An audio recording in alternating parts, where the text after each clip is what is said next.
Buckeye Stretch Drive continues with maybe the biggest challenge to date. Welcome to the Voice of College Football as we break down the Buckeyes taking on Michigan State at the Shoe this Saturday. We got Pat Murphy on the line from Bucknuts 247 Sports to help us go through Ohio State football.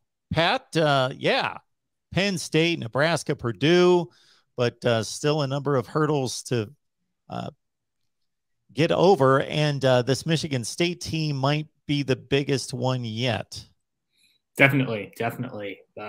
You know, it's number 7 team in the country, and you can debate that ranking with if they should be ranked above Michigan, given that they played head-to-head just a few weeks ago, but that's not what we're here to do. A top 10 team nonetheless. You know, if for people who haven't watched, for Ohio State people that haven't watched Michigan State much this year, this is a much different team under Mel Tucker than last year. Obviously, everyone had a weird year, but he was still really, and his staff were still really trying to figure out everything in East Lansing after coming over.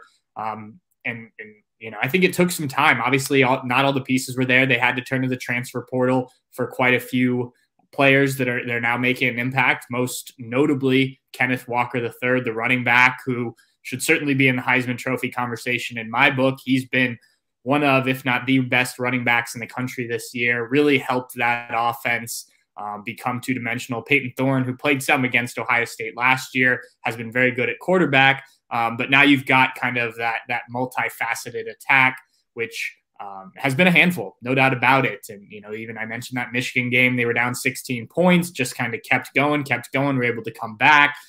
You know, it's kind of been, you know, Michigan State just fighting throughout the year, and they've done a good job.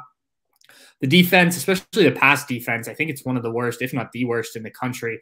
So that's a potential area where Ohio State could look to exploit. But when we talked to Garrett Wilson today, obviously he's going to say all the right things, doesn't want a bulletin board material, but he said, look, I know the numbers, and you know, I still see a team that's going to cause us some issues. This Ohio State passing attack is really hitting on all cylinders again after last week and getting all their pieces back. But, you know, they could use another game. And obviously Michigan State views this as a pretty big challenge. So it should be a fun one at the Horseshoe. Like you said, it's kind of this gauntlet that's been most of the second half of this season that will end with these next 2 games and maybe a Big Ten championship and a college football playoff after that.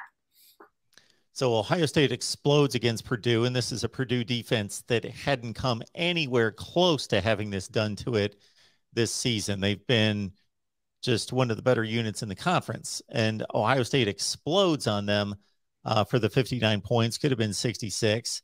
And so the red zone issues were no more suddenly for at least one game, and everything was hitting on all cylinders. I think having everyone back really made a difference. And I know just on paper, it was Garrett Wilson that missed 2 weeks ago at Nebraska. And obviously they had some struggles against Penn State as well. And frankly, I think some of the Penn State struggles were just Penn State's a good team, knows how Ohio State plays. James Franklin's very familiar with Ryan Day, and Brett Pry, their defensive coordinator, is familiar with the Buckeyes. And so they were able to scheme and did a decent job. I think against Nebraska, you had offensive linemen dealing with some digestive issues from some food that they ate. We learned about afterwards. DeJuan Jones didn't start that game. So you start off with a mixed bag on the offensive line. You don't have Garrett Wilson, arguably one of the best receivers, not arguably, one of the best wide receivers in college football. Julian Fleming steps in for him. And I think it was just, you know, there was a spoke out of the tire, so to speak, to use that metaphor. And obviously Ohio State still put up very good numbers, couldn't score as much. But I think you saw last week, everyone healthy, Garrett Wilson back in there, the offensive line ready to go. And it looked like the Ohio State team we saw from the Akron game through the Indiana game, I think it was, in terms of the offense. You know, I've written about it a couple of times. When this offense is rolling, and I've said it on here, I don't know a team that can stop them. I think you saw that again. You mentioned Purdue had been good defensively, and there was just no answer. They scored touchdowns on the first 6 possessions, field goal on the 7th. Finally have to punt and then score a touchdown again. I mean, the game was over at halftime. Purdue makes it look a little bit closer than it was. And you can argue Ohio State should have kept their foot on the gas and, you know, maybe put more points on the board in the second half. I think it ended up being 14-14 in the second half scoring. But the Buckeyes had the job done. They managed the game well. I think the committee will view that as a very good win when we get to college football playoff rankings for this week. And yeah, I think this offense is just rolling. You take these last 2 weeks for what they are, but when everybody's healthy, when they're going, I just don't know how you slow this down. There's just too many weapons, too many experienced players. CJ Stroud's playing very well. He was 31 of 38, his best completion percentage, threw for 5 touchdowns for the 3rd time this year. I mean, the numbers just keep coming. Trayvion Henderson didn't even have 100 yards, still 2 touchdowns. And then Mayan Williams comes in and gets 117 yards. So it's there's just a lot of weapons here, and they're all getting fed right now. And it's good to be a member of this Buckeye offense.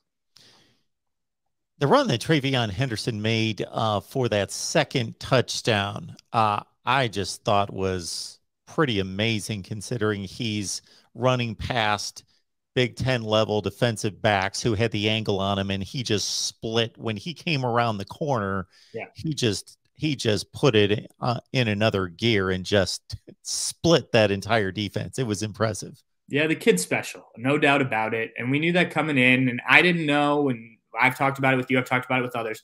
I didn't know at what point we would see him really start to take over. Obviously, it happened pretty quick.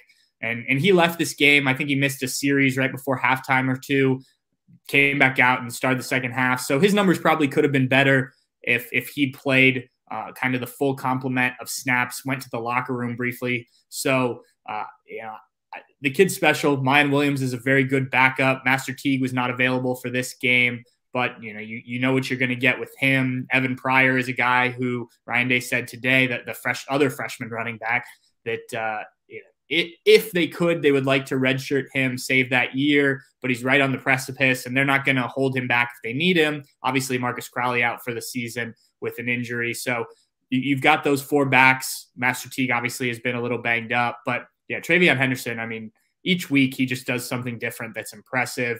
He's only going to get better and better. I think he's a guy who could, if Ohio State makes the college football playoff, could really announce himself to fans that don't already know who he is. But I think a lot of fans have already learned just from what he's done during the regular season.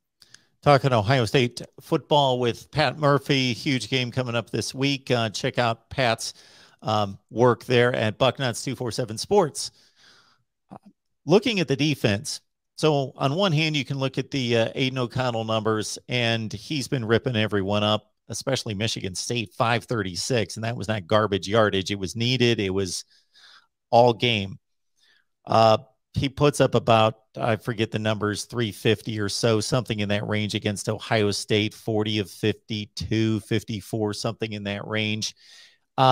But when you just look at the effectiveness of the defense, Purdue scores easily the first drive. They match them at 7-7. Then after that, they don't score until it's 35-7. Right. So Ohio State got them off the field every other drive until it was not a game. So I don't know how much you can count the second half yardage and points against the Ohio State defense. Absolutely. And I think that when you look at this Ohio State defense, the teams that have put up the biggest numbers recently, especially in the past game, have been the teams that have thrown a lot. You mentioned Aiden O'Connell, 40 for 52, 390 was his total. Penn State did a very similar thing. They threw the ball a lot, didn't run a ton. Sean Clifford threw 52 times, and the numbers were good. But I don't know, and just kind of projecting here, I don't know that Ohio State is going to face another quarterback, maybe a Bryce Young if they run into Alabama in the college football playoff. But I don't know if there's another quarterback that's likely on this team's schedule. The quarterback from Cincinnati, whose name's escaping me right now, if that were a potential matchup in the playoff. Desmond Ridder. Desmond Ridder, there you go. Maybe they try and throw on Ohio State. But, I mean, there's definitely issues. The middle of the field has been a problem for Ohio State to cover all year, be it the linebackers dropping into coverage, the safeties after Josh Proctor got hurt early on. It's an issue. But it's something that I think they've gotten better at. But when teams throw as much as some of these teams are, you're going to be able to expose that. And especially when you have a good quarterback, obviously some good receivers. I thought they did a decent job handling David Bell. Denzel Burke, the freshman, was matched up with him a lot. I mean, Bell got over 100 yards, but it took him, 11 catches to do so. So I think that, this defense, and I continue to say it, good, not great. the offense is great. And in today's college football, I think you can manage that. And especially with the way, like I said, this is shaping up. Michigan State's not a team. Peyton Thorne, a good quarterback, but I don't think they're going to throw it 50 sometimes. Michigan's certainly not a team to throw it a ton. Whoever they meet in the Big Ten championship game, if Ohio State's lucky enough to get there, won't be a team that throws it all over the yard, unless maybe you see a Purdue again. And then the college football playoff, I think most teams are pretty balanced attacks. So I do think that this is an ongoing issue, but it's hard to fix something. And honestly, Ohio State's fixed their defense better than I thought they would during the season. So, I'm not saying they should be content and just say, all right, well, this is what our defense is. But at the same time, there's only so much room for improvement here in these final few weeks. Maybe you can do some stuff between the Big Ten championship game and either the bowl or the college football playoff. But it's only going to improve so much right now. The players that are on the field are the players that are going to be on the field. In my mind, it kind of is what it is. You have to work around that. And like you said, they got a number of stops. Purdue put a lot of numbers up in the second half. And, when you have an offense that can score almost every time it has the ball, that takes some pressure off the defense, have to get as many stops as some other teams in the country feel like they have to do. I ran the scenarios for most of the divisions across college football, and Purdue pretty much needs to thread a needle to get to the championship game. They've got to win out. They need Wisconsin to lose both times. They need Iowa to lose a game, and they need Minnesota to lose the Indiana game because they can't beat Wisconsin. So they're pretty much dead, and Wisconsin seems to be the team that's playing the best and also has the division under control. So this stretch drive includes a game now against Michigan State that's rolling, playing well, and Ohio State's a 19-point favorite. So I looked at last week's spread. I brought that up to you, and I thought, 21 points, what's going on here? They could have beat them by 35. So here we are against Michigan State, a top 5 to 10 team in the country, and it's a 19-point spread. Yeah, we talked about this week on our podcast on Monday, I think it was. And both Dave Biddle and I were rather surprised with the spread. It's an interesting one again. It's now, I guess when you look at Ohio State and what they were able to do last week, but Michigan State to me is a really good team. So yeah, definitely surprised by this. I again thought it would be closer to 10, maybe even a little less than that. Obviously, this game's at Ohio Stadium, but yeah, I was surprised. I don't know how they come up with these odds. I'm not a gambler myself. I hear a lot of people talking about it often, so I do kind of pay attention, but it's perplexing to me, and obviously Vegas gets it right more often than not. So what am I to say? But last week, we're the fools. We said that we didn't think it made any sense. Ohio State goes out and covers the spread for the first time in a while. So what do we know? Absolutely. That's why they're able to build all the big, tall hotels. Yes. They're making the money. Pat Murphy, Bucknuts 247 Sports. Join his work right there. Get yourself set for the Buckeyes and the Spartans at high noon at Ohio Stadium. Pat, we appreciate you stopping by as always. Enjoy the game. For sure. Thank you.